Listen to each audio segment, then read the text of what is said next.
Hey everybody, this is Wendy Ponomarenko. I'm the art teacher and librarian at Temple Emanu-El.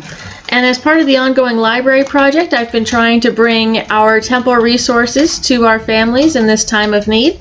And I've been recording a book a night. And tonight's book is called For Heaven's Sake by Rabbi Sandy Eisenberg Sasso, who was only the second rabbi or female rabbi ordained in America. So kind of cool. She's pretty awesome. And I hope you enjoy. Okay, this is For Heaven's Sake by Rabbi Sandy Eisenberg Sasso and illustrated by Catherine Kuntz-Finney.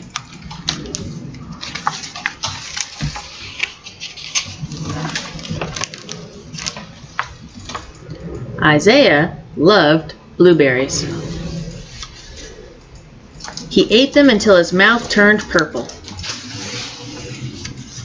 Isaiah got into a lot of trouble because of blueberries. For heaven's sake, Isaiah, sighed his father, if you aren't careful, those blueberries will stain your new white shirt. For heaven's sake, Isaiah, complained his mother, you ate all the blueberries I was going to use to bake a pie. Isaiah's aunt warned, for heaven's sake, Isaiah, if you eat any more blueberries, you'll get sick.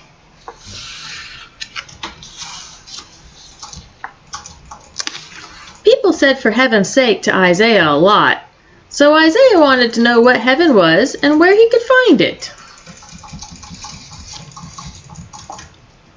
What's heaven? Isaiah asked his father, as his father was melting the chocolate for his favorite dessert. Ah, heaven is the taste of rich fudge brownies, his dad said with a smile. Isaiah's dad made the very best brownies in the world, but Isaiah was pretty sure that they weren't heaven. They were just chocolate. Where can you find heaven? He asked his uncle.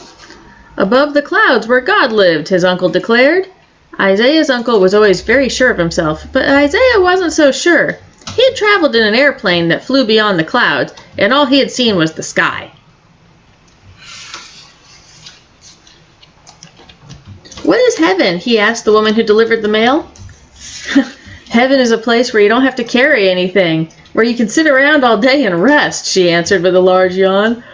That didn't sound like heaven to Isaiah. It sounded boring.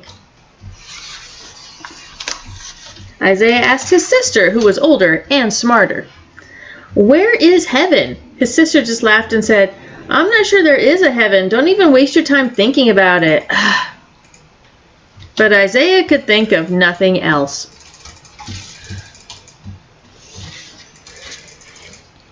Everyone talked about heaven. Thank heavens, heaven forbid. For heaven's sake, Isaiah. But no one could tell Isaiah what heaven was or where to find it.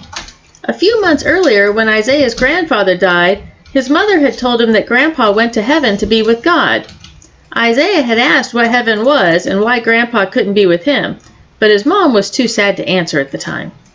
So Isaiah decided to ask once more, Mom, what's heaven? I just don't know, Isaiah, his mom said, brushing the hair from his forehead. Why don't you ask Grandma? Isaiah went to his grandmother's house. I'm looking for heaven, he announced when she opened the door. I'm looking for the place where Grandpa went. That's a very fine thing to do, his grandmother smiled. Would you mind if we looked together? Isaiah could hardly wait. So early the next morning, Isaiah and his grandmother went to look for heaven. First, they went to the city's soup kitchen, where Isaiah's grandfather and grandmother had served breakfast once a week. Isaiah remembered that his mother once said that in heaven, no one was hungry. There was Mr. Fenwick, Isaiah's soccer coach, making hot pancakes with thick maple syrup, just like his grandparents did. The people at the tables were dressed in old clothes, and few smiled, but they were all pleased to see Grandma and to eat Mr. Fenwick's pancakes. Isaiah wanted to stay and taste the warm maple syrup. Come on, Isaiah, urged his grandmother. It's time to go to the library. As you should always do.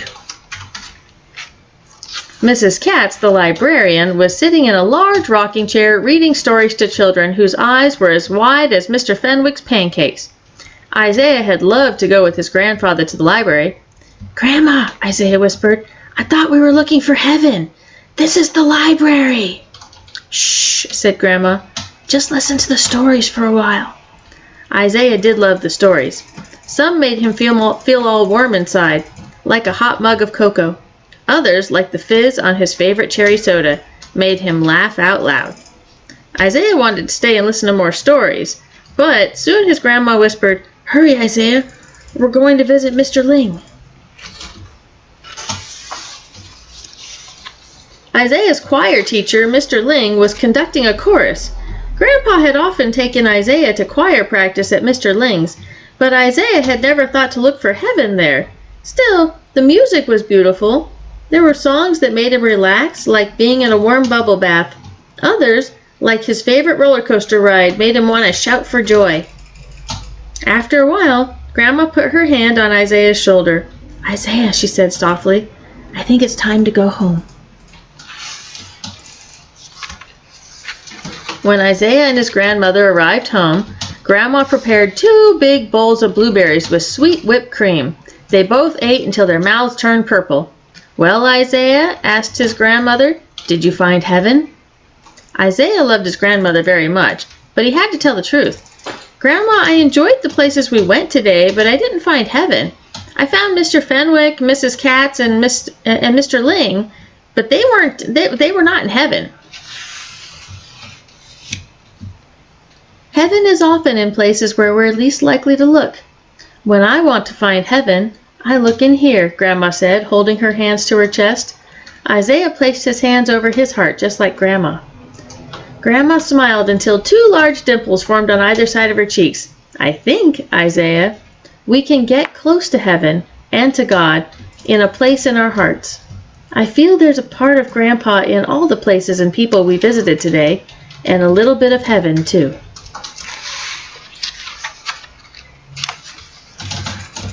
Isaiah paused.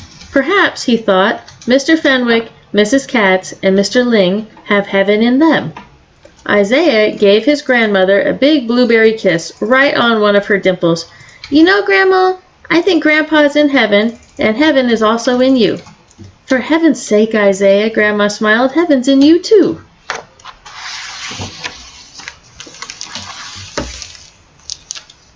The end. The appeal of this book and a lot of Rabbi Sasso's books are that they're interfaith. So they talk about spiritual concepts in a very general type of, in a very general view. So they're not just specific to Judaism. So you can find actually a lot of her books in Catholic libraries, in Protestant libraries, in non-denominational, Unitarian churches, all this kind of stuff. Because the concept of heaven being not a place that, like a physical place, but something that's inside us, it actually comes from a Hasidic legend. So it actually comes from Judaism, but she puts it out there in a way that makes it accessible to everybody.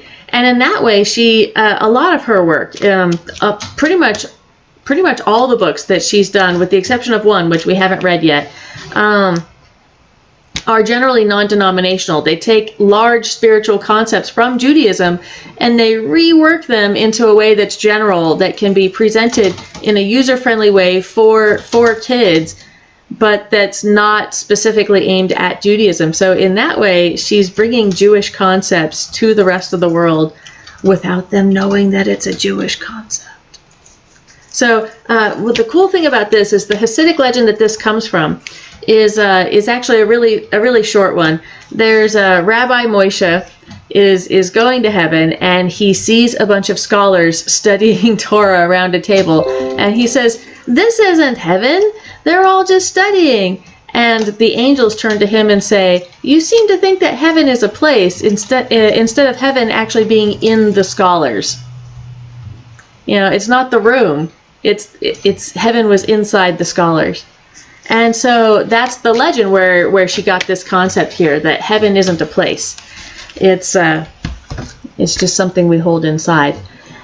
And I really like her work, not only just to illustrate that she's the second female rabbi to be ordained in America, but because her work is so accessible. And so we keep this. We have multiple versions, or we have multiple books by Rabbi Sasso, and you can find this one in the Judaism section in our Juvenile stacks. So hope you enjoy.